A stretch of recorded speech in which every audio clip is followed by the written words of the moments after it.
Good evening, everyone, and welcome to Rush Hour, round 3 from Donnington. And the commentary tonight is myself, Hugh Hatrick, and Andrew Marr. Hello, Andrew. How are you doing? Hugh, how's everything?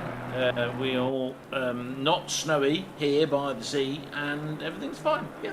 Exactly. We are here at Donnington Park, which has had some fantastic races in the past for, of course, the Rush Hour event, which is Group 3 and Group 4. And we're just coming to the last few seconds of qualifying.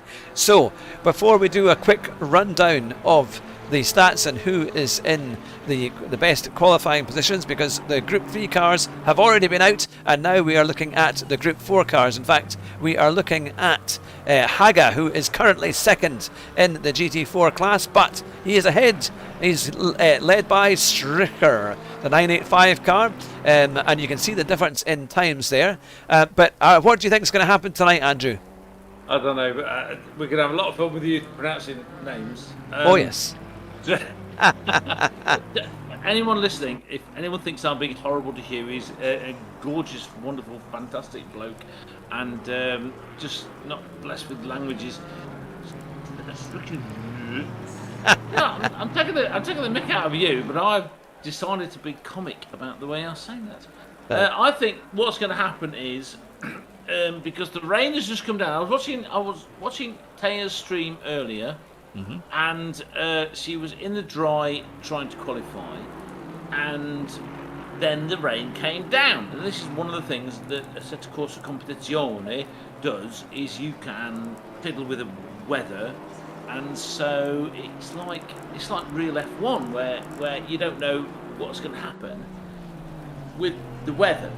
We're not talking about random acts of stewards. We're talking about real weather. And so she decided not to bother going out anymore, because what's the point? If it's going to be wet, you are going to go slower. Yeah. You're not. Yeah. No, that is true. So this is going to mix the grid up. Anyone that is really good with the sort of the little minutiae of controlling your car can feel what's going on. If they've got a good setup, they can. If they've got a good rig, and they can feel how the track alters the grip they've got, they're going to do well. Anybody else is going to do very poorly, and there's going to be an absolute carnage at the beginning. Carnage. Well, let's have a quick run through as to who is in the lead as to the qualifying positions. Now, we've got some great tech here. We've got race control, and I must say a big shout out and thank you to Matt Evans, who's done a fantastic job of teaching us how to use it, and really helping us to lighten up our commentary. Now we know there's no excuses for not being able to cover every overtake, because we've got all the details here. I've got about 6 different programs all opened up on my computer, so let's hope it all works. But it's been great to use race control. It means we get all the replays as they happen, and all of the excitement. Now, in the Group 3 cars, starting off in pole position, it is C. Steinhauser. Then it's Mill Williams, I'll do the surnames. Then it's Griffith in third. Sophie Aronwin in fourth, a fantastic performance there. McDonald in fifth. Sawyer in sixth. Sokak in seventh. Alethea Book in eighth. Winnow in ninth. De Brunge in 10th. Sanders in 11th. Young in 12th. Then Sanfrantello in 13th. Schultz in 14th. And then I think we're on to the Group 4 cars, which is the Govier. Then it's in 16th, Strixer. Then it's Hines, Muirhead, Lewis, Haga, Allen, Johnston, and Erid, Turkey, Hare, and Belinsky, and Tucker. Then it's Horvath and Jason Bravo in 29th. Bryce in 30th. Spiteri in 31st. And that is the field. What do you think of that, Andrew? I think that's fantastic. And I think you did a really good job of saying the names. Well, the good thing is, hopefully, everyone can see the numbers in front of us as well on the screen. Absolutely, because I want to point out to everybody on the stream tonight that Hugh is not only being a brilliant commentator, he's always been good at that, also cameraman, director, everything. And also a computer expert suddenly, and he's not used to computers in the way that many of us are. Many of us old people are. However, he is doing a great job. Can do a great job. So this is experimental. Matt has shown us the wonders of what is it called? Race control, the software. Yep, race control. It taps into the Assetto Corsa Competizione stream and information, and there they go. Yep. That. It looks like the. That's a great shot there. Yep, great shot of the formation. So this is another experimental thing. The last one was experimental in the sense of us doing something, and this is experimental in the sense of us doing something with Hugh in control of software. and everything, pretty much. Oh, so Hugh didn't even know that you could alt-tab things between windows. Yes, exactly. Oh, we're learning all the time. All the time, and there's nothing wrong with that. It's not like he doesn't know how to skin a moose and eat it for dinner. Real survival stuff. This is modern survival stuff. And there is Williams at the start. Steinhuiser. I'm going to say that correctly because if you get the E after an A, that's the same as an umlaut, so it's Huiser. Steinhuiser, whoever that is, I've not seen that person before in my 3 or 4 or 5 or maybe 7 times of watching Aya. Oh, yes. In the wet. Porsches. Many cars. Now, you've got all the information. You can tell us what cars you can be. So, what car is Steinhuiser driving at the beginning? He is in a McLaren. Steinhuiser. Oh, a McLaren at the front. Yep, a McLaren GT3. And as they go on to the back straight, in fact, I can tell you exactly, we've got all the corners here. I've got no excuse for not getting all the corners right. They're going on to they've gone through Coppice onto the straight, then into the Fogarty S's. Oh, they've restarted the session by the administrators, or something must have happened. So we're doing a quick restart here. So I will go back. Somebody must have been offended by a corner or whatever happens these days. Right, what's in second place? What car is that? Williams. It is. Looks like an Aston Martin. But let me do a run through of the teams and the competitors. Give me a little second here. And right, team name. It is in the pro class. We have the GTWR R8G female pro class, which is Sophie Aronwen in the Bentley Continental. Then Aronwen. I won't correct many things you do, apart from everything. That is a Welsh name, and that's Aronwen. Aronwen, okay. Then it's Matt Muirhead in the Porsche Cayman. So that's the GT4 team there. And then it looks like Higgs Boson Team Spider, who, and again in the pro class, which is Stephanie Griffith in the McLaren 720S, which is the number 59 car. Then it is Gear Haga in the McLaren 570S GT4. Oh, Griffith. All right. No, I apologise. I was going to correct you on this pronunciation of a Welsh name, but you've said it right. No, I think it was Griffiths, and I was gonna shout at you, but no. Then Mark Menisers in another pro class. It's Mike Williams in the Aston Martin V8, and it's the number 984. And then the GT4 teammate is Maurice Strichter in the Aston Martin V8 GT4, and that number is 985. Then we go on to Pompidou Racing, which is of course Theamusante's team, and she's a pro, so it's Alethea Book in the Ferrari 488 Evo, and then her teammate is Mark Lewis in the Mercedes AMG GT4. Then we go into Revolution Sim Racing Blue, which is the pro team with Tom Young in a Porsche 911 GT3R. Then it's the Imre Horvath in the Alpine A110. I thought I saw an Alpine out there. That could be a cracker of a car in this weather. Hugh Hatrick, Alpina. It's not an Alpine. It's not English. It's not English. I want to beat you over the head with a baguette.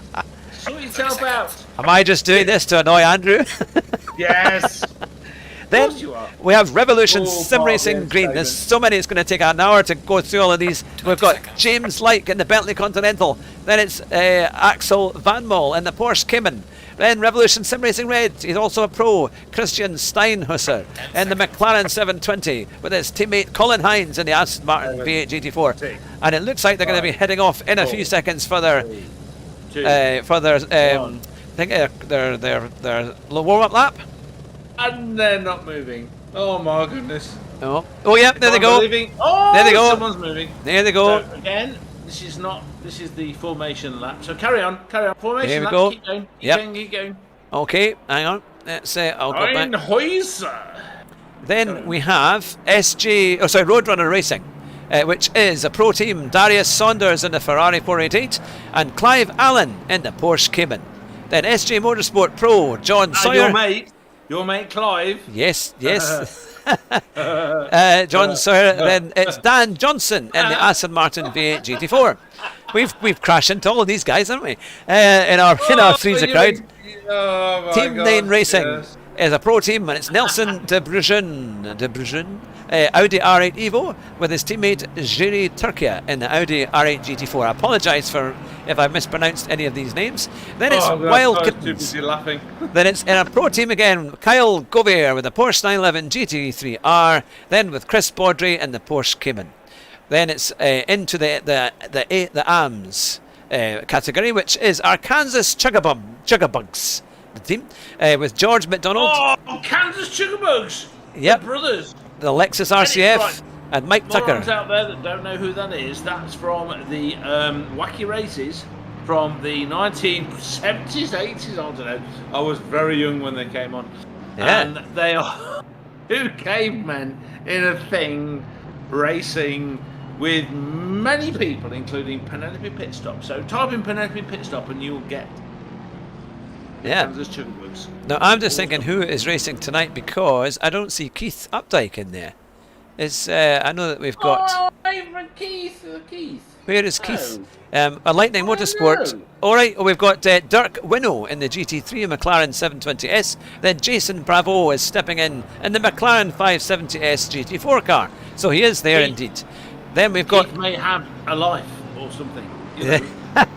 Eurobeat Racing in the AM team with Jur Sokak in the McLaren 720 GT3, then Daniel Bilinzinski in the McLaren 570S. Then it's Kraken Racing with Danny Erdman in the Ferrari 488 and Victor Dolmeyer in the Porsche Cayman GT4 car. Now we are just about ready to go. We're almost there. We're on the Donnington loop, and then they're going to come round to take the final corner, and then it will be lights out. So then, Andrew, what do you think's going to happen at the start? Oh, carnage. You got an Aston Martin and two McLarens. It's carnage. I mean, I think Steinhäuser is going to be. It's a little bit ahead. He's got a bit of a gap already. There's a Bentley. There's a Rebecca or a Rachel or whatever. There you go. And the weather is changing. It's brightening up. Oh, yeah. There we go. And they head off with Steinhäuser and Williams neck and neck. Then the Aston Martin. The Aston Martin's not. And it looks like it's very, very close, but the cars have made it round turn one. There's virtually nothing in it as Steinhäuser begins to pull away slightly. And here we go. The action has already begun. And the timing board is going crazy as it tries to work out who is where. But Steinhäuser is pulling away. Although it looks like Mike Williams in third place. Somebody's got into first. G. Harger. Yeah, I think that might be. Given some incredible. We've got two McLarens leading away, but the 44 car is Steinhäuser. No, it just takes a wee minute for the timing to come through. As you can see here, into the S's there in the old Donnington loop, coming down into the hairpin. This is where Senna overtook Prost, coming into this hairpin. coming down the hill and then up the hill. We saw Senna leading, but here it's Steinhauser in the number 44 McLaren as he heads away. He's already pulling a bit of a gap to Mark Williams, just 1.2 seconds there, but at the moment it all is going through. We've got the number 60 car that must have had an off, so we'll find out about that in a few seconds. But it is Steinhauser followed by Williams, then Griffith, then Sophie remains in fourth, just 8.8 of a second. There we go. I'm supporting Sophie here because she's got a friend. I would like to point out to everyone on the planet, I am English. I just live in the Welsh Wales,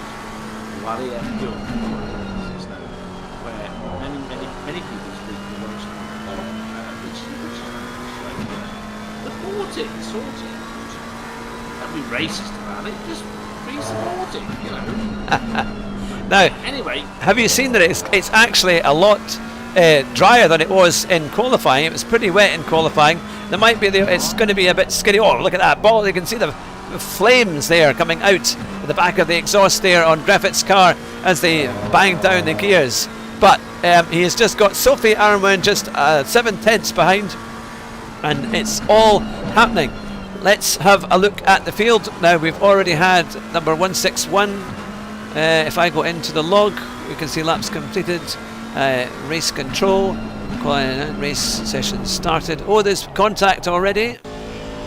So there was contact with the number 151 and 53 car. Let's have a little look at that. So right at the very start. You are going to do one of your fantastic new things you can do, which is look at a replay. So this will detect any kind of contact at all. And the computer shows it up. So it is quite a thing here. So they'll be looking at that.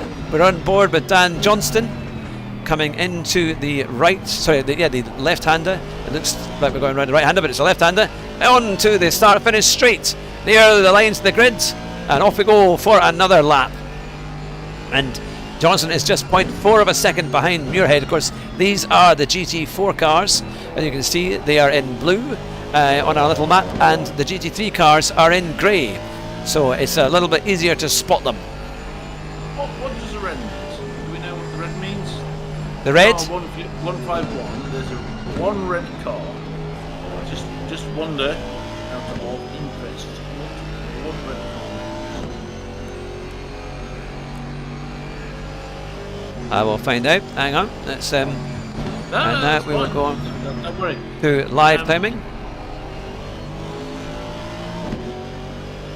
Number 22. Number 22 is a red car. We don't know why. Now they're all getting quicker and quicker. We're seeing the times already coming down, and we are seeing that Steinhauser has pulled a gap of 3.2 seconds between himself and Mark Williams. So in these tricky, skinny conditions, this is what it looks like. Look at that wonderful Porsche there. Look how much curb you can take in a bit more, but you've got to watch for those. They'll be giving track limits. What are you talking about? Wonderful Porsche. What the hell are you talking Oh, it's very, very close there. Look at the back of that. That's a fantastic shot. The only wonderful Porsche we've had in the last 20 years is the Carrera GT, the V10. That's not a wonderful Porsche. What that is a Porsche. Oh, look at that. Volkswagen. I mean, come on. Oh, helicopter shot. Helicopter cam. Look at that. I've got the helicam. I'm the director. Helicam. That's a very nice purple. Look, they're throwing away the cones. They're chopping away the cones of the corners. They're already been on the track. They'll need to watch that. That can cause all sorts of issues. Now, number 555 has been warned. He's warning aggressive driving. 555. We're going to have to see what has been happening with 555. Oh yes, that was the first. That was he's been in. Yep, hang on. Yeah, I'm just going to ask the question. 555. 555. Lewis Hamilton. No, Erid residence in the BMW. Yeah. Erid is like a long-standing. He's like a stalwart of the racing series. Oh, it's almost like having a 7-time world champion who over many years has learnt to race fairly, being told that he's too aggressive alongside somebody who's not too aggressive, apart from he weaves repeatedly. Oh, he's been given a penalty. He's been given a penalty. Aaron's been given a penalty. No way. A 15-second penalty for aggressive driving. So we'll have to keep our eyes on that. What the hell? Well, we've got a dry line. We've got a dry line already appearing on the track. Yeah. On the Donnington circuit, all 3.5 miles of it. Now we've got Sophie, who is just 0.3 of a second behind Griffith in 4th place. Look at that, she is pushing all the way, and that McLaren is going to hear that Bentley in there, not just in their headphones, but right the way through the interior of that car, because the Bentley makes a great sound. And they come in to the right-hander. That's the one where Senna overtook Damon Hill going through there, and then on to the straight. Look how tricky and how skiddy it is. Yeah, but are you sure that twin-turbo V8 Volkswagen makes a great sound? I mean, it's a great sound. Oh, there we go. And then you touched there. Goodness. You saw it live with us, and she's lost another place to Sawyer, I think's gone through. Oh, that's such a shame. But she's coming down the inside. No, she's going to get it back. She's being round we go. Oh, look at that. What a great battle here we have. Oh, alongside. And we're actually following it properly. Oh, no, she's going to be the outside of the next. She's going to cut through. Can she cut through? Oh, she's holding the line well. Is she going to be able to power down? Is she going to be able to get the power down? Down a straight. This is the main straight. So there you go. Always get the power down later, but she's got the slipstream. And you can see the dry line there starting to emerge. Me. Yes, I just said that because I'm amazing. I'm amazing, and I'm not having to wonder about what we're looking at. I tell you what, single tasking is a wonderful thing. Yep. I'm having to multitask here in incredible ways here. But you're doing a great job. You're doing a great job. Look, here we go. She's ground the outside of Sawyer on the. Oh, and it's going to be so close. Now she's running on the inside there. Me and Sophie have the same mind. I'm a bit peed. I went for an overtake and lost a place. That's it. British touring cars. It happens all the time. You go for an overtake, and it compromises you, and you end up going and losing 2, 3, 4 places depending on what kind of queue you're in. But I tell you what, I have got so much respect for Sophie for going for that overtake. Exactly. Here she comes again for another shot into the hairpin. Oh, on the brakes. Can she keep it round? Oh, and Sawyer has to go well wide in the Ferrari. So now she's got it back. She is back into 4th position, coming into the final left-hander. Oh, it's wide in there. You've got to watch that, innit? It's very easy for the car to run away. Now she's going to try and catch up again. Rebecca or Rachel or... I can't remember what Tara calls it, but she gives the Bentley a name. And it's an R word with a name. Is it not like a boat or something? Is it not like the big boat or something? What's it? I don't know. It's a twin-turbo V8. On a computer. What the hell? I don't know. That's the McLaren. Everyone says the McLaren has good brakes. But that's a good view here now. Let's have a look on... this is the view from Sophie's car. They keep talking about good brakes and bad brakes. But the thing is that they could all have the same brakes. But it's all to do with the car and the balance of the setup, And if ACC is as accurate to the physics of the world as anything, then they will take into account the balance of the car.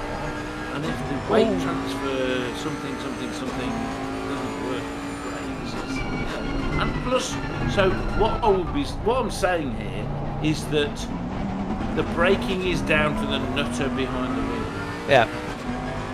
I've seen you outbrake a number of people because you're insane. And, it's not because you're super skillful, it's because you're super skillful in that one area.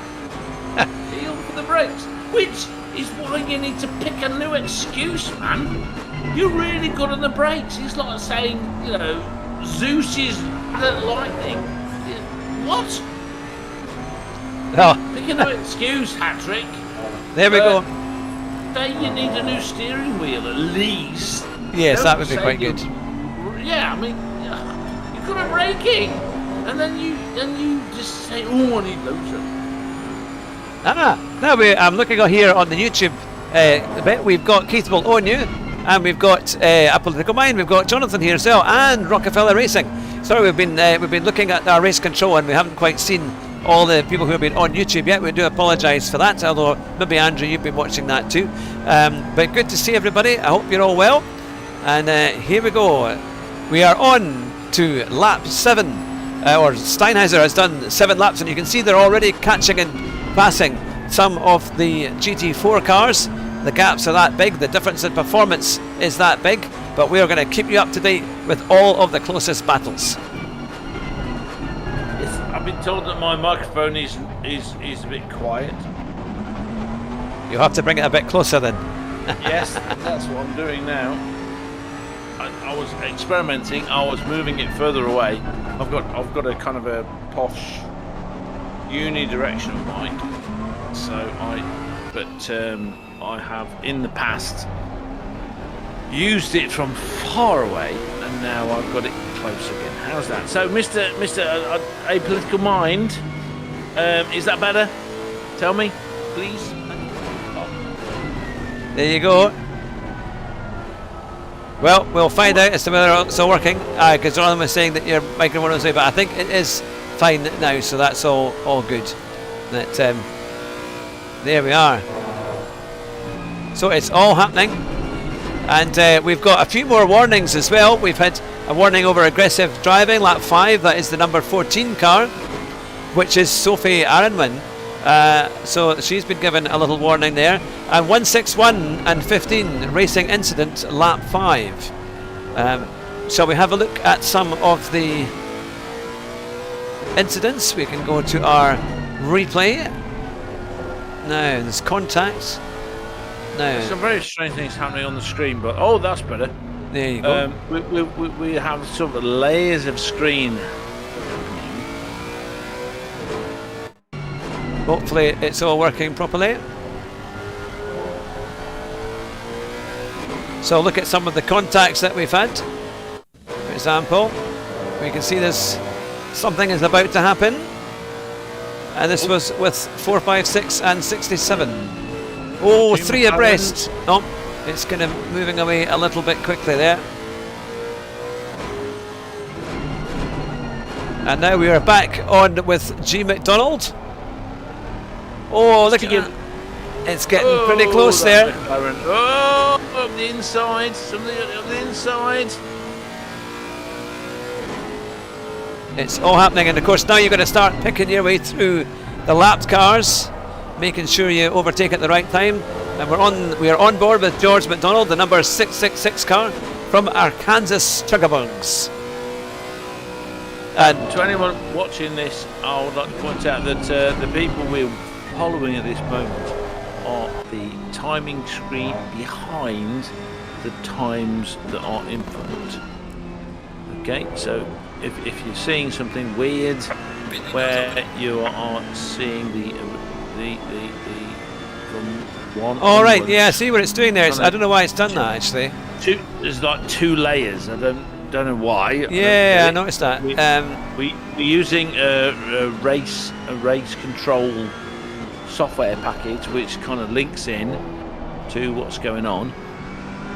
For some reason it's got 2 layers, so if you can see that we're looking at number 11 in the background, that is actually who we're looking at. Yeah. It'll work. This is not Hugh Hatrick's fault. This is something else. This is another something. Oh, look, that is Thea is being followed very, very closely, and she's run a little bit wide into the hairpin, but she's just hanging on in there in the Ferrari.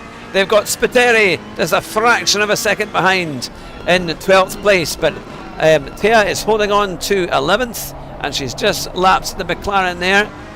And there's the big Bentley. Look at that, what a shot.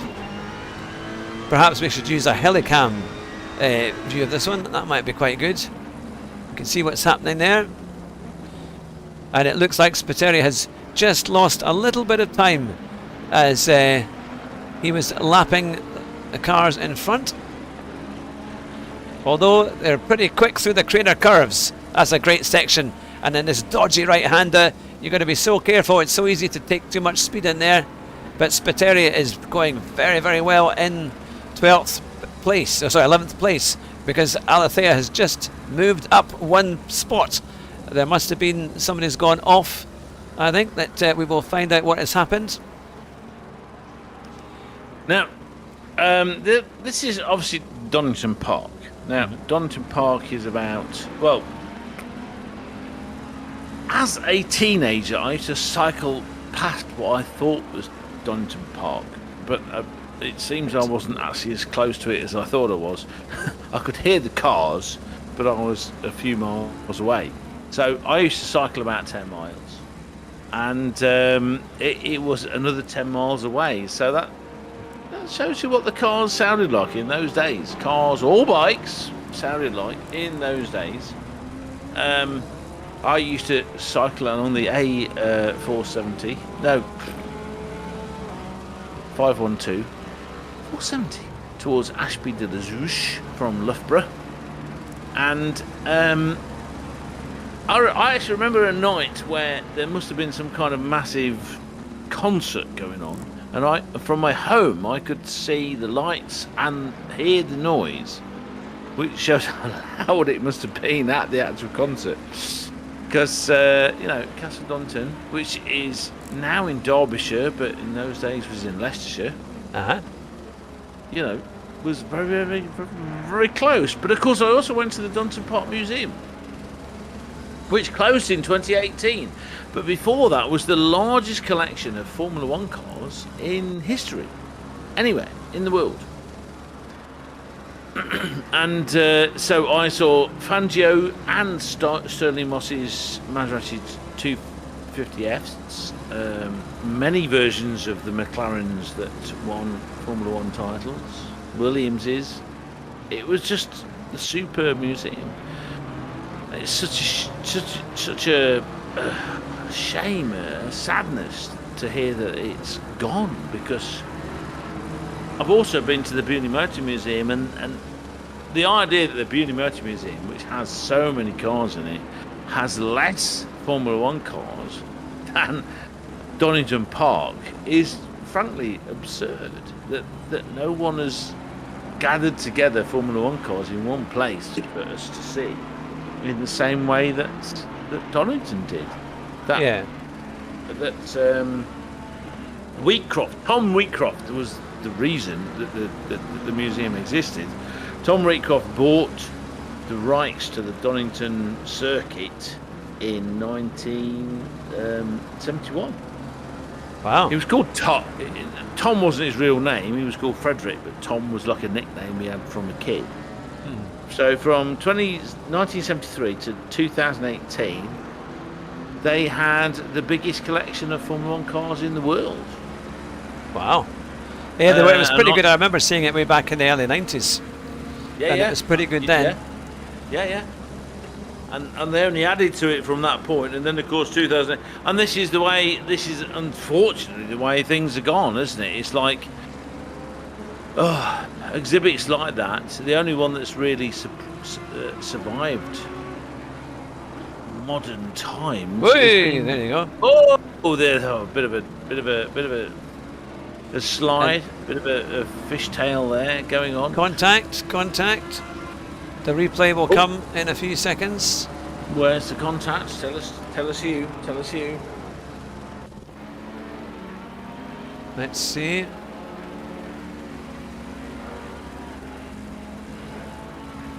Although it's saying that there wasn't any. Now, just to let you know as well, the pit window is open, and it's open for another 24 minutes, because they've got to do one stop and change tyres. And then once that's done, they can head out. If they pit outside of the pit window, it still doesn't count. They have to do it during the time that the pit window is open. Now let's have a look at Mark Williams, because he is beginning to catch up on Steinhauser. He's now just 1.7 seconds behind in that glorious Aston Martin there. And he's catching up with the McLaren, and these two are very, very fast, and I think we could see a great battle emerging in the next few laps. What do you think, Andrew? Yes, absolutely. One of the great things about this series, all the series that Thea does, is Theamsuante. Exactly. For the channel. To save you having to say it, bless you. I'll be getting the equivalent of track warnings if I get this wrong. Oh, you didn't. No, but yeah, bless. I mean, we had Jesus and Jesus yesterday, and today we've got Theamsuante and whatever the hell you say. So, some of us like languages, some of us don't. That's, look, listen, if we're all accepting of all people everywhere, apparently, then you need to be accepting of all people everywhere. You can't pick and choose. So, Hugh is damn awesome at interviewing people and sim racing and being a baldy fat man. Oh, that very nice powder blue McLaren has just gone off the side. That is... Spiteri is chasing after Thea. Spiteri, it sounds like a racing car driver's name. It does, actually. That's just like, woo, Spiteri. You expect that person to be at the front and shooting people with a gun or something. Damn, that's the wrong series. Am I playing the wrong game here? Honestly, so earlier today, by earlier I mean about 3 hours ago, I came, oh, that's not good. You can't rally drive a McLaren. He's just gone. Not unless they decide to make an SUV. Anyway, so earlier today I was coming. We've got GLR, which is Guinness Lounge Racing. Why do they call it lounge? What's lounge? What the hell? Doesn't make any sense. Oh wow, what has happened? Oh, they're trying to get past here. Yeah, I'm just thinking how much faster these cars are. Have they got that much more downforce? You can look at the split. Yeah, fair enough. Because Thea's gone down to 12th, according to this. Oh no, 12th! Oh my God, that's awful. 12th. And we've got our first pit. People have been coming into the pits for pit stops. We've got Sawyer in the pits at the moment. We've got Dan Johnson in the pits. We've got Erid in the pits, and he will have to take his 15-second stop go as well. And we've also got Alan in the pits too. Wonderful Erid. We like Erid. I don't even know why I like Erid. I just keep hearing Thea talk about Erid, and I just decided I liked him. Plus, I like him anyway. Now, look at this. We've got Williams. It's just 8.8 of a second now behind Steinhauser. He has brought the gap right down. You can see there how close it is. This is when it gets tricky. And look at that. Mark is making a very, very good job through the traffic. Let's look at...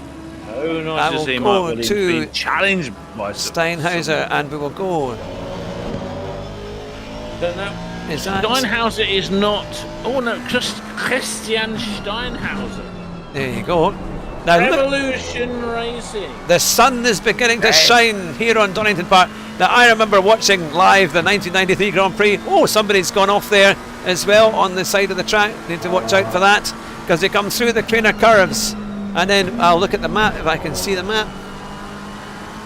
I'd like to point out there's not Steinhauser, it's Steinhauser. How's it? Okay, I'll let you pronounce that. Heuser. Sort yourself out. Then it's Swanscurve, then it's McLean's, into McLean's, and then into Coppice as they go down here. Look at that, what a lovely... The sun is almost setting away there on Donnington Park as they go on to the back straight. And we'll be coming into the Fogarty S's. Bollocks. No, bollocks. Sorry. I lived there for 18 years now. Did the sun never shine on Donnington Park? Yeah, once, I don't know about Donnington Park, but 5 miles away. Fair enough. Of course, the East Midlands Airport is just there. Oh, it is. Look how close! Very, very close. Oh, Oh, the tyres must be doing something. I wish we. I'm not. Look, I'm Matt Evans, wonderful Matt Evans, who is scarily young to an old git like here he comes into the pits. Steinhauser has come into the pits. Steinhauser is in the pits.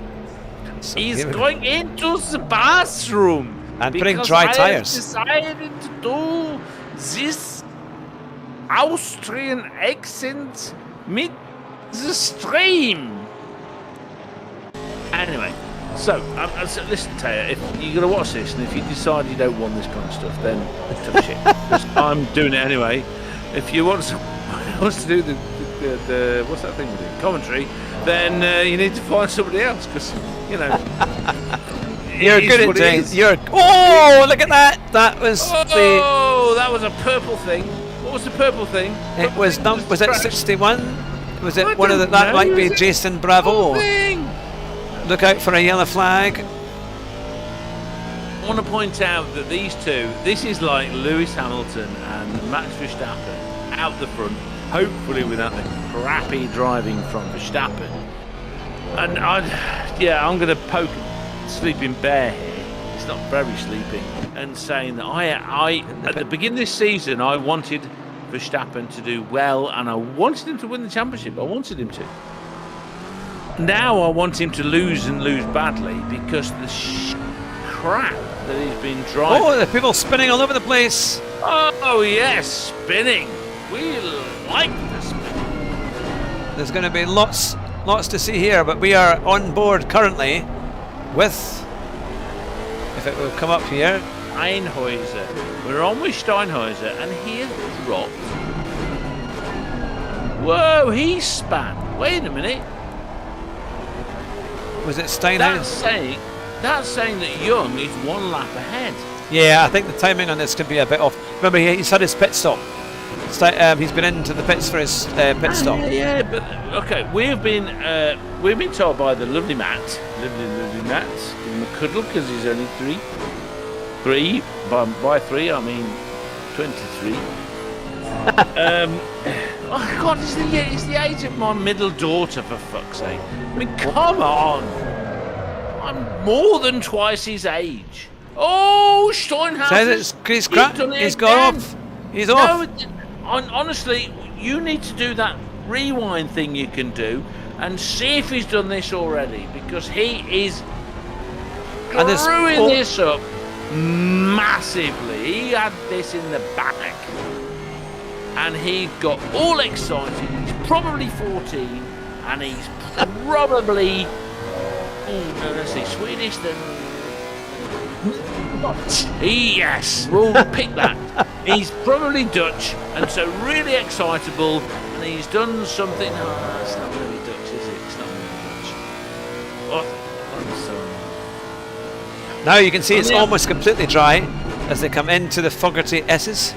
Wait a minute. So, according to some of the timing that's on the screen, I can see Mr. Williams, who we know is an excellent driver, Mr. Mike Williams, is he must have had a pit stop, but he's ended up coming ahead because of Steinhauser. Oh my God, I'm getting mixed up with English and German. Steinhauser. There you go. Now here comes his mistake. Yeah, but he's in third. He's in third, so there's people ahead of them. They were 31 seconds ahead of anyone. Yeah, they pulled away. 7 seconds, according to our pal. Yep. Mikey Evans. You lose 57 seconds taking a pit stop. Yeah. So that kind of makes sense. You would, but he's 52 seconds behind Mark Williams. So Mr. Williams, who is fast but wasn't as fast as Mr. Steinhauser. All right, listen, all you arseholes out there, if you don't know why, if you got an umlaut above the A and it's followed by a U, it's called it's a combined. Well, hang on a minute. Here we are. We've got Williams in the lead, and we've got Steinhauser in this 8 tenths behind. Okay. Yeah, but that says 3 and 4. That says 3rd and 4th. I think that's how Rick Mail would have pronounced it. I think Rick Mail would have pronounced it like that. Yeah, but Rick Mail was a moron. Come on. Okay. If you get AE in German together, it's the same as having A with the double dots above it, which is called an umlaut. It's a modified vowel, so it's the same as saying max and mix. Right. Okay, but when you combine that with a U after it, it changes how it sounds. So it's no longer... Is that Alethea? I don't know. I don't know. Didn't quite see the numbers on there. I didn't see any of the numbers. You're the cameraman, man. What the hell?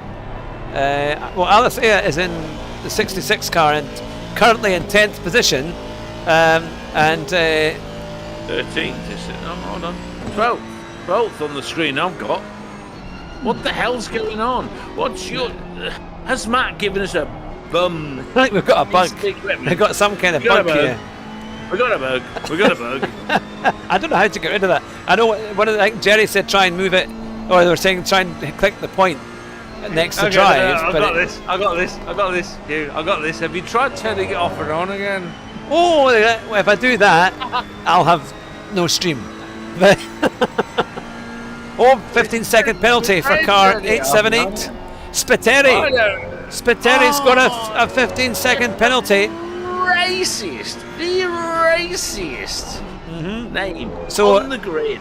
Superb. So, Matt, I don't know what you were expecting, but this is not working out right. It's not working out at all. But instead, you've got Andrew Marr, Hugh Hatrick, staying it how it is. We can't even see who first and second are. They're not there. All right. Hang on. Literally, it goes from 3rd onwards. I don't know what the hell is going on. Oh, you must. I'm seeing everything in front of me.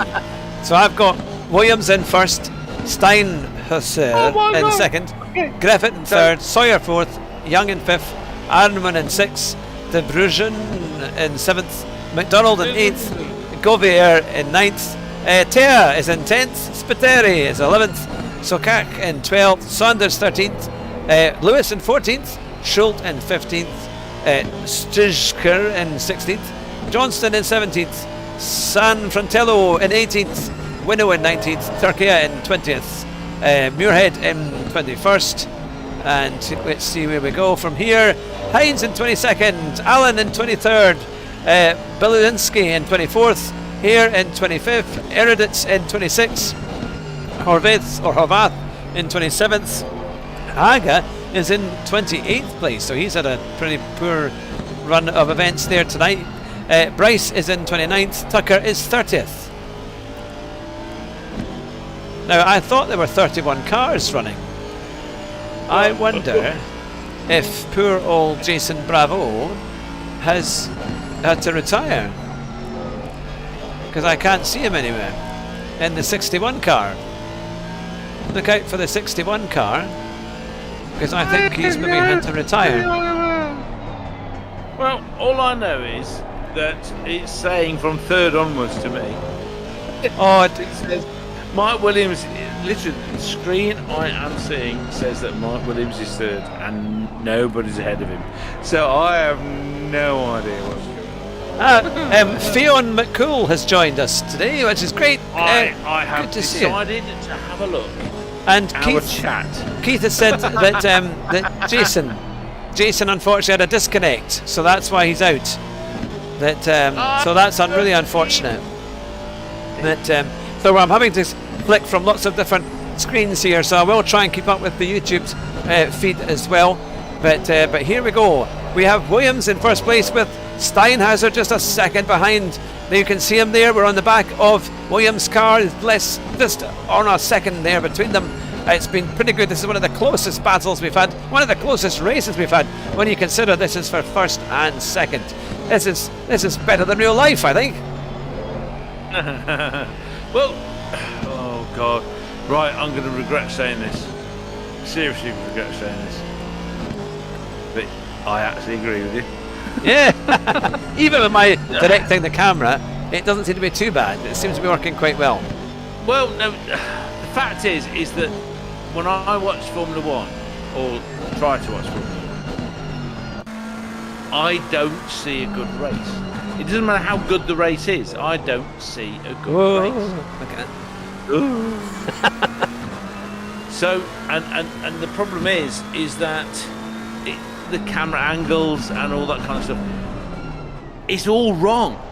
Yep. It's all, I don't get to see it. They're too interested in, it's like the modern moron generation. They're trying to pandy to them. So they want to flick between 20 different angles all the time, including the big fat arse of some fat bloke on the fucking hell. Oh, what's the language? Sorry, I do apologise, Taya, but merde. So, I think we were okay if we swear in French. We got which apparently, fuck, is French, apparently. No.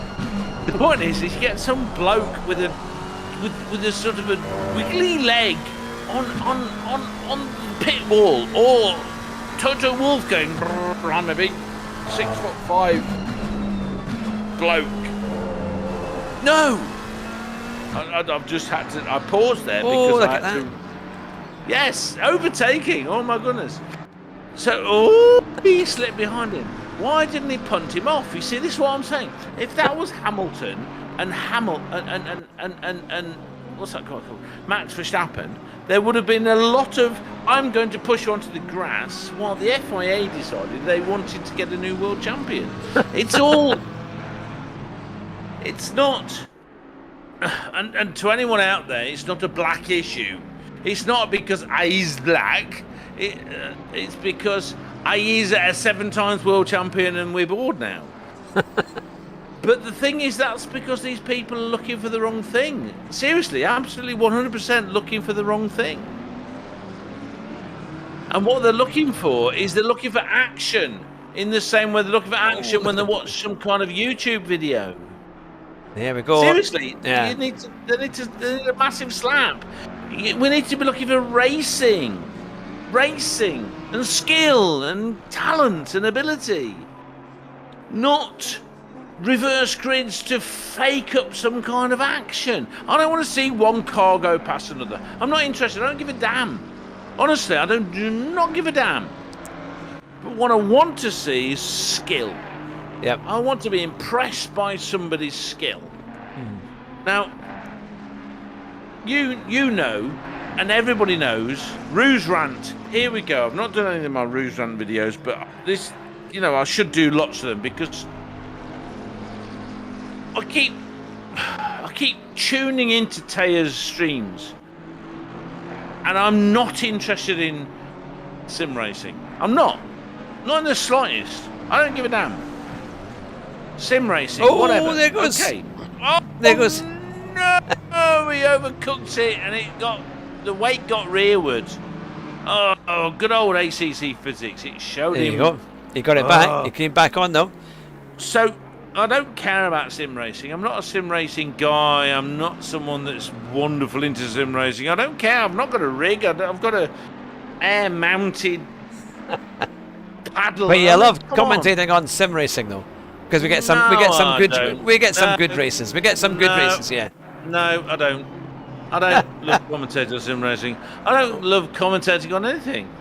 I don't. Well, what do you want me to say? I don't. It's definitely a rant. Yeah, absolutely. But the thing is that I start watching a Taya stream or you racing in a Taya race and all this kind of stuff. Alatea Book has managed to grab together a bunch of morons that race brilliantly. Really, really brilliantly. And so we're at the state. So what's on the screen right now? Someone got out of their way. Someone in the mid-corner. That was Jason. Jason, yes, Bravo is rejoined. You see, Keith said he's rejoined. And also greetings to Get Lounsey, 888, all the way from Australia. It's good to see you. How you doing? I'd like to see you there. Great. Labawunga. That's Australian for sheep dip. No, he's saying, why are you commentating if you don't like sim racing? Exactly. I asked myself this question. And the answer to the question is this nutter from Scotland who dragged me into it. And if you shut the damn up, I'll tell you, bloody moron. Right, so that's because I'm not telling a story. I'm not telling you. I'm not giving you a soundbite. Shut up and listen. Now, so the point is this, okay? So I tune into a Taya race and I'm thinking, oh, I like Taya. She's doing a great job. I'll give her a tick and then bugger off. And then I get dragged into this racing. I get dragged into watching, and it's only on her car. In-car footage of her racing past people with the sound of these V8s and V12s and whatever engines blasting out. And I get dragged into it. I get dragged into it completely all the time. And then she's battling with someone, and I get dragged into it a bit more, and then she's battling with someone else, and then she's chasing someone, and maybe she can catch him up, or maybe someone's chasing her and they can be caught up by, and it's like, that's racing. It's wondering, can she hold it together? Can they hold it together? Can somebody else hold it together and be fast while not making any mistakes? This view you've got right now, this view, somebody right up your chuff. Now, is this car, the car you're in, able to take the pressure of someone right up their chuff? Is the person behind able to take the pressure of not making mistakes so they can keep close enough to draft them on the next straight? That's racing. That's racing. Yeah. Not reverse grids, not fake penalties, not if you go, racing is a real thing. It's not some kind of philosophy of life. It's two people absolutely on the edge, and it's got psychology in it, it's got physics in it, it's got everything is in racing. People plus mechanics together, and Formula 1 is ruining that. And then if you add onto the fact that you've got to have a good camera angle to see it, it's no good having things switching camera. I mean, imagine this image we're getting now. If you decided every half a second to switch to a new angle, what would actually happen is I'd throw up all over the microphone. Because I wouldn't be able to blip, blip, blip, blip, blip, blip. I wouldn't be able to take it. But if you can see what's really going on. But of course, these are all failed Hollywood directors. So they have an arty shot of the inside of a wheel, or you can see the road, or you can see a wing. Oh, God, sod off, and die. See, just stop it, because you're ruining something that has been the mainstay of my life for 27 years. And before that, I knew it was there. And growing up, I knew about Jackie Stewart and Sterling Moss and Fangio, and that's before I got obsessive about it. And they're ruining it. They're ruining it by bringing Simon Cowell and his moronic morons and football fans into Formula 1. Well, so yes, while I don't like sim racing, I just don't. The problem is that it likes me. Yeah, exactly, it does. Well, it likes me. I'm not addicted. It likes me, and I'm crap at it. Honestly, with the equipment I've got, I'm crap at it. I'm a hell of a good driver. I really am a really good driver on country roads in any car. I'm a good driver. This crap I can't do. And so, but unlike many people on the planet, I'm not jealous. I'll rephrase that. I am jealous, but I'm not toxically jealous. I don't think they should all die because they're better than me, like lots of people do.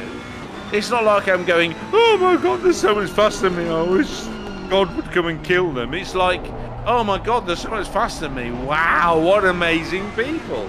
That's my attitude to these things. And if there's any morons out there that are so toxic they think that if someone's better than them, they should kill them. Yeah. I want to shoot them in the head. Because what the hell? Can I give a quick update? As as Get Lounsey has said. Absolutely. Never, never, never, never, never. Shut up. I'm talking now. Carry on. Now, Get Lounsey had said, I would love to hear Hugh and Double O Raven commentating together. Two Scots. Well, I'll have to find out who Double O Raven is, but yes. I don't know who Double O Raven is. F off. Or in the words of Father Ted, feck off. And also, Get Lounsey has said the pits are opening soon, but I think he means the pits have just closed just a couple of minutes ago, because we've got just over 13 and a half minutes left of the race, and we're on board with Thea in the Ferrari. That wonderful sound from the Ferrari. She's managed to pull away a little bit from Spiteri, but of course he's got that 15-second stop go, or 15-second penalty to add on at the end of the race. So now everyone has had to do their pit stops. There was also a warning to was it Martin Lewis? Mark Lewis, because he was leaving it as late as he could to get to his pit stop, and there was a warning saying car 67 must pit this lap, but he has done so as far as we can see, and it's going to be a race to the finish. And if we join Mark Williams, which is the lead car, and there is second place man Steinhäuser in just a second behind in the McLaren. Steinhäuser in second place. We've managed it. We've managed it. And there they go as they come into the right-hander. And then they're going to be going. They've come through the old hairpin. They are now round. I'm looking at the map here. Into McLean's and then into Coppice, onto the back straight. And when they get to the end of that, it will be the Fogarty S's, which are a great bit there. It's amazing how much speed they can carry through, down to maybe third or second, depending on how brave you are. I always thought that's a really tight corner.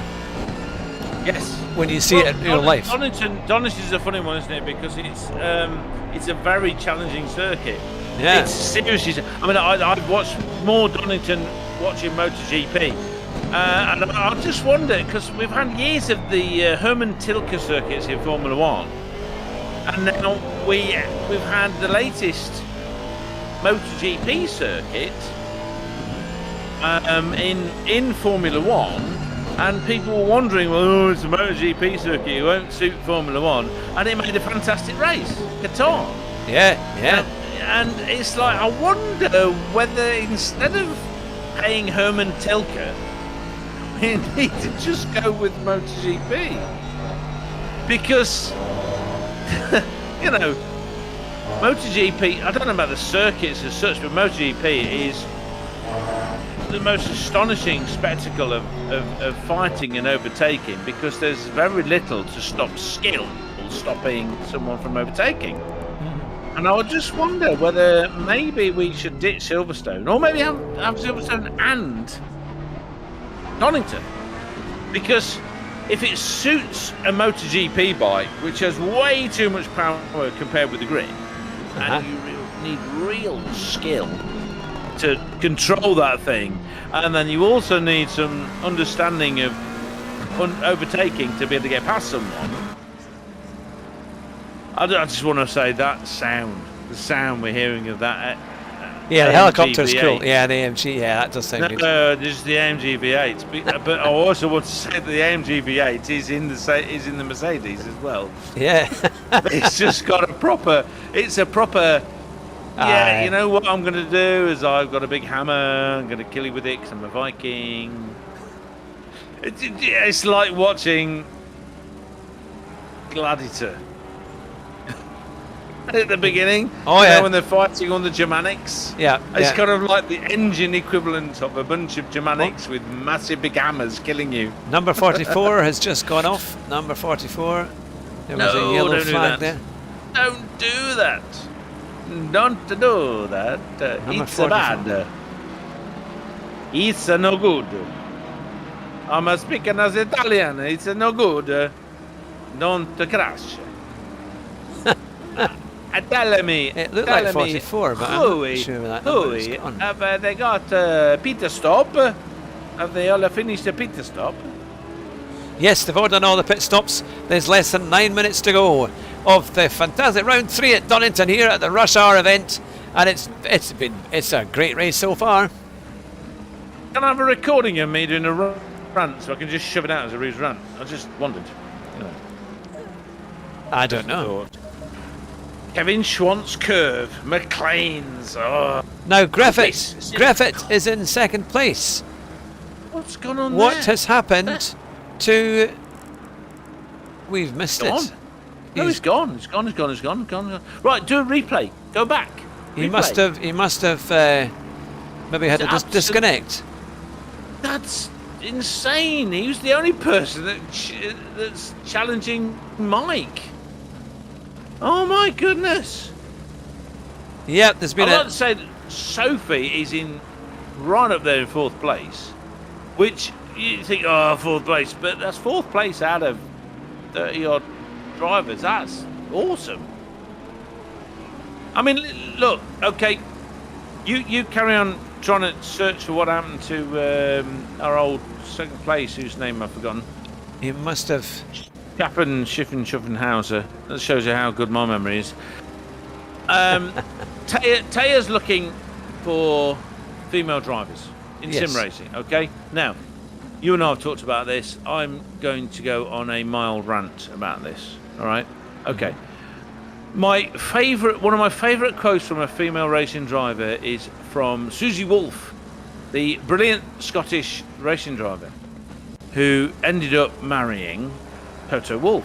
Now, you know, that should not be why she's famous, though obviously she's got a bigger pool of influence as the person on Channel 4 who was co-commentating and as a pundit and all that kind of stuff. Now, you know, I'm not much into victimhood. This idea that if you're a victim, oh my God, everyone stop me from doing this, and it's like, yeah, things are more complicated than that. Great angles, by the way, Hugh. You're doing a brilliant job. Things are more complicated than just a simple case of victimhood or being given a chance. It's not that simple. But at the end of the day, Susie Wolff ended up getting a trophy in one race in Scotland. I mean, she had to race outside of Scotland to get any chance of racing because there was very few races in Scotland. So that's one barrier. And that's open to men or women. Then she ended up in a race where she was 15th overall, and she got a trophy for coming first for the girls, and she was pissed off. And she was peed off. Well, quite rightly, 100% she was peed off because she didn't want a trophy. She gave 15th. And she was like, I didn't want to have a trophy for being the best girl. I wanted a trophy for being the best. And she's absolutely right. She's 100% right. There is nothing that makes a man or a woman different in terms of racing driving, for God's sake. In fact, I learnt years ago watching an Indy 500 where, Danica Patrick was racing, and she crashed out and she was having a peed off time, and she stormed down the pit lane to, I don't know, remonstrate with the person that she thought had smashed her off. And honestly, she still had a helmet on. It was like Schumacher going to beat Coulthard off that time when he thought Coulthard. But the thing is, I thought it was Nick Heidfeld. All right, who'd taken her off? All right, no. When she's storming down the pit lane, she was in a helmet, little tiny person, and her hips were going and all this kind of stuff. And I thought, holy crap, that's hit Nick Heidfeld. Because Nick Heidfeld used to walk in the classic stereotype of a girl. His hips used to go, and that's how Nick Heidfeld used to walk. And I just had this kind of image. It's Nick Heidfeld. But it wasn't, it was Danica Patrick. We have these idiotic ideas of what it makes a stereotype, okay? Uh-huh. It wasn't that she was a man or a woman, it was just she walked like Nick Heidfeld, you know. Anyway, the thing that Susie Wolff, in this article I was reading about, and Susie Wolff, great, faster overtake going on there. What was happening was, there's 10,000 female, there's something like 100,000 Oh my God! Right. Okay. Oh! I'm gonna get. There he goes on board. Oh, no! Oh, he's taking the 666 car off. That's your mate. That's Clive. Oh yeah, that's Clive McDonald. That's 2 Clive. laps down. No, Clive Allen. Yeah. Oh, is that No, I McDonald? think, is it? Who was that? That was McDonald who went off. The 666 car was McDonald. Oh, so he's off. Oh. This is the thing. This is why I think it's so interesting, because you've got the physical aspects, which is the driving, the tyres, the car, the application of the throttle, the whatever. But you've also got the psychological stuff. Can you keep it under control? You watch rally driving, okay? Why was Sebastian Loeb and why is Sebastian Ogier, why are they so good? And the reason they're so good is because when the pressure's on, they are able to not overdrive. Yeah. They control their psychology. They control themselves. Why was DC, who was superbly fast in the right moment, not as good as Hakkinen? When he was actually better at overtaking than Hakkinen. He was so much better at overtaking than Hakkinen. But Hakkinen got 2 world championships, and DC didn't. Yeah. DC had a near fatal airplane crash. That's right, yeah. And he was so fast after that because he just took caution to the winds, mate. He just decided, no, enough of this. I'm going for it. And he was so fast. He was a seriously good racing driver. I've watched him in live in one and 2 or 3 other on YouTube Race of Champions races, and he's easily among the fastest. Easily. I mean, we're not talking that he was struggling. He was peeing all over everybody else, apart from Sebastian Loeb. And I mean, he beat Schumacher in the Race of Champions I was watching. Schumacher's a 7 times world champion. Oh yeah. It's the guy's a seriously talented driver, but there was a psychology. There was something about his self-belief. You can hear it when he talks about himself. He's self-depreciating. Hakkinen never is. Yeah. Ever. Now, would you believe it? Car 878, Spiteri, has a drive-through now. A drive-through penalty. So not only has he had a 15-second penalty, he did have a 50. He had a penalty before. He's now been given a drive-through. Now he's only got what's over a minute to go to carry that out. So he's going to have to come into the pits to do that. Otherwise, you could face an even bigger penalty. So, do we know what he's done to face that drive-through? It's been given by the game. So I think it was possibly track limits. It would be track limits. I mean, he was having in a big battle between Thea. That's kind of bizarre. Yeah, Book and Spiteri. See, there wasn't much in it. It's getting very, very close round here. Look at that. But he's being told by Keith that car 61, who I guess is final lap for a position. Final lap. So the point I'm making about the women in driving is that Susie Wolf was saying that there was like a fraction of the number of girls entering racing compared with the hundreds of thousands of boys. Yeah. That's the way to deal with it, is to get girls interested in racing and want to race. Girls with money backing them, because you've got to have money. I don't care what anybody says, it's a privileged sport. You can't be from my background, which is from a council estate, and go racing, because if it was, I'd be a top racer now. If I was, I'm not joking, if I from the age of 6 was being trained in racing driving, I would be faster than anybody we know, because I'm a good driver and I'm mad on cars, and I might not be the world champion or even close to it, but I would be in the top percentages, right? But I had no money. There's no way my mum and dad could have afforded that nonsense. Yeah. So we have a winner.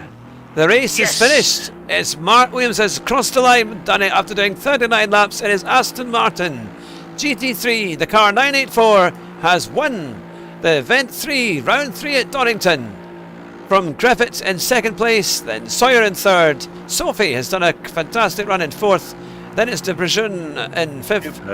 Then McDonald in sixth. I'll let you take over from seventh. Look, Thea finished seventh in the race today. So Mr. Young has come eighth. Govia has come ninth. Oh, everything's disappeared. And then we got Mr. Spiteri. Oh my goodness gracious me! In 10th after all of the troubles. Sovac in 11th. Sanders in 12th. Sam Fratello is in 13th. Winnow is in 14th. Schulte 15th. Strijker. Got to learn how to say that. Johnson, Muirhead, Turkey, Lewis, Allen. I can't see what's after that because it's not on the screen. Oh, it'll come down. Keep going further down. I need after 22, Mr. Hatrick. Hang on. Technical issues, gentlemen and ladies. And this is the point, the ladies. It's finished because the session is finished. Fair enough. It's not letting me do the brilliant people after 22 who did a fantastic job. Better than me because I would have not even been 22. I am gobsmacked that whose name I've already forgotten because I'm 52 years old and I can't remember this shit. We were having a fantastic battle for the lead, basically, is what I was saying. So Mike was getting a challenge for a change. Oh my god. So, but still, whatever. Aya, Alatea Book. Mamsell Alatea Book came 7th. That's Sieben auf Deutsch. Now, it's got here, actually. I'm looking at the times. That Jason Bravo was in 25th, Tucker was in 26th, but I'm not entirely sure that's correct. We've got Mark Lewis in 18th, Allen in 19th, Hines in 20th, Belisinski in 21st, Erid in 22nd, Haga in 23rd, Horvath in 24th, Jason Bravo in 25th, and Tucker in 26th. But I'm just wondering, because on the screen that I'm seeing right now on Discord, it's saying that Mark Lewis is in 20th. So I have no idea. Yeah, that's on the main screen there. That's on the main. I don't know what's happened there. But well, apart from a few technical issues, we've not done too badly. I think tonight. I think it's been good fun. Great. And I had my little rant. Yeah. my whatever. But I mean, the point I'm making is that you can't. I disagree with Lewis Hamilton and all these people where they're trying to do positive discrimination. I've never agreed with it because the way to get people into something is to get them interested. And, you know, I was telling someone the other day that I was playing a game on the PS4 for many hours and they were saying, oh, you're like a 14-year-old teenager. And this was a man talking to a man. And it's like, well, no, because all of my friends are over 20, apart from, you know, JJ, who's 13 and stupidly brilliant.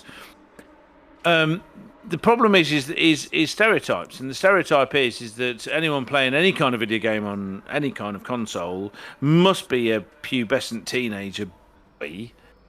And so, in the same way that we've got to deal with the stereotype of sim racers not being serious racers, even though some people in sim racing are seriously quick. I mean, Zhu, they're desperately trying to get Zhu into Formula One. You know, there's talent there. It's another route into serious talent in motor racing. Mm. There needs to be a change in view of what kind of person goes into it. So at the moment we've got girls, women, whatever. The age is irrelevant, but the people coming into it, if we can get girls interested in racing, like both of my daughters are mad into Formula One and British touring cars because I got them into Formula One. I mean, that's how it works. You know, you get an adult in the family, not excluding them because they're only girls. My son wasn't interested. My daughters were. I didn't tried to get my son interested and not my daughters. It was just like, Dad's mad into this. We should be mad into this, maybe. He was more interested in, I don't know, shooting things. And they got into racing. And seriously, both of them are brilliant drivers. Superb drivers. Yeah. My ex was also a brilliant driver and into Formula One. You bring them in because they're interested. That's how you get more women into racing. Not what else are you going to do? Seriously, you do it on merit. You do it on merit and bring them in on properly. Merit. Yeah. Yeah. How are you going to get somebody interested in something that they're not interested in? I just don't. Yeah.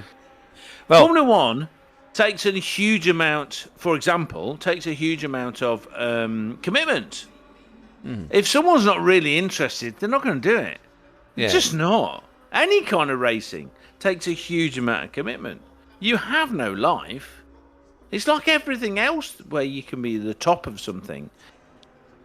You know. So, totally support Taya's, drive to do this. Let's start showing. Well, a top 4 finish for Sophie and a top 7 finish for Taya, which is great. They're competing there extremely well. I know that at the moment in Taya's stream they are interviewing people, so it's always good to watch the interviews. They're great fun.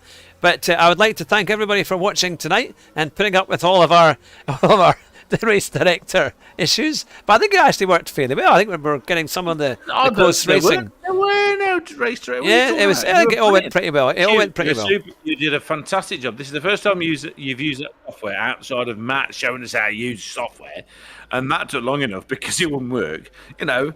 Computers are dumb. So you did a great job, mate. We got it all sorted. Fantastic, as always. Excellent. Well, look, we'll be back again for round 4 in a couple of weeks' time. So take care, everyone, and we'll see you very, very soon. But from Andrew and myself, it's been great to commentate here on the race. We wish you a fantastic weekend. And bye from me, and bye from Andrew. Bye for now.